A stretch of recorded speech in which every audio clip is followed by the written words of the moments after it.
बात की तो वो अब मतलब कुछ जैसे प्राइवेट सेक्टर बैंक्स उतने अच्छा नहीं किए, उतने अच्छे लग भी नहीं रहे हैं, तो वो एक तरह से ड्रैग हो जाते हैं। तो कुछ एक थोड़े से सेक्टर से भी वो इंडेक्स लार्ज कैप का ड्रैग डाउन हो जाता है।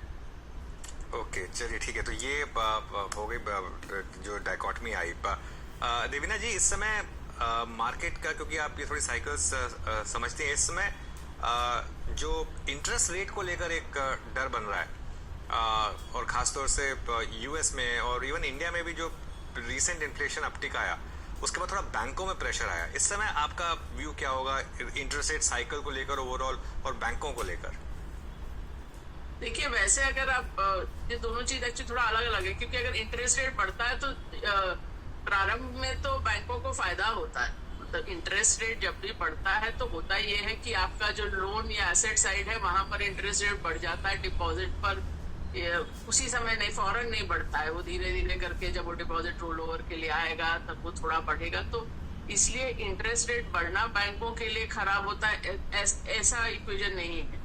और जहां तक इंटरेस्ट रेट का ही सवाल है, अब देखिए, हम मेरा तो आप मेरे पिछले साल भर के इंटरव्यू देख लीजिए, मेरा कभी भी ये व्यू नहीं रहा था कि 2023 में फेड सेकेंड हाफ में रेट कम करना शुरू कर देगा, क्योंकि वो होता नहीं है। इन्फ्लेशन कभी भी उस लेवल तक पहुंच के ऐसा नहीं होता कि एक तिमाही 3 तिमाही में खत्म हो जाए या 2% के आसपास आ जाए। वो तो मुझे तो शुरू से स्पष्ट था कि ऐसा कुछ नहीं होने वाला कि इस साल रेट कट आएंगे।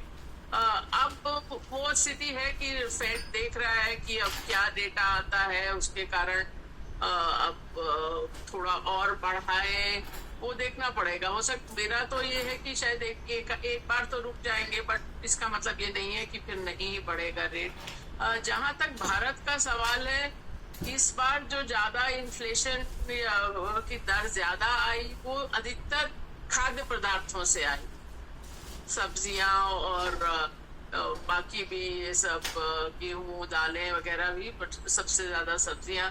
तो अब ये भी हो जाता है कि ब्याज दरें बढ़ाने से इन सब चीजों के भाव कैसे घटेंगे, तो दोनों का इतना लेना देना नहीं है। लेकिन एक पॉइंट के बाद अगर मुद्रास्फीति इतनी ज्यादा होती है तब भी सेंट्रल बैंक चुप नहीं बैठ सकता, क्योंकि फिर वो एक जो कहते हैं इन्फ्लेशन एक्सपेक्टेशंस की, लोग क्या ये अनुमान लगा रहे हैं कि इन्फ्लेशन क्या होगा और उसके कारण इन्फ्लेशन और बढ़ेगा। तो थोड़ा सा आरबीआई ने अभी तक जितना भी मैंने देखा है उनका रहा है कि ब्याज दरें बहुत नहीं बढ़ाएं और ग्रोथ की तरफ ही ओरिएंटेड रहे।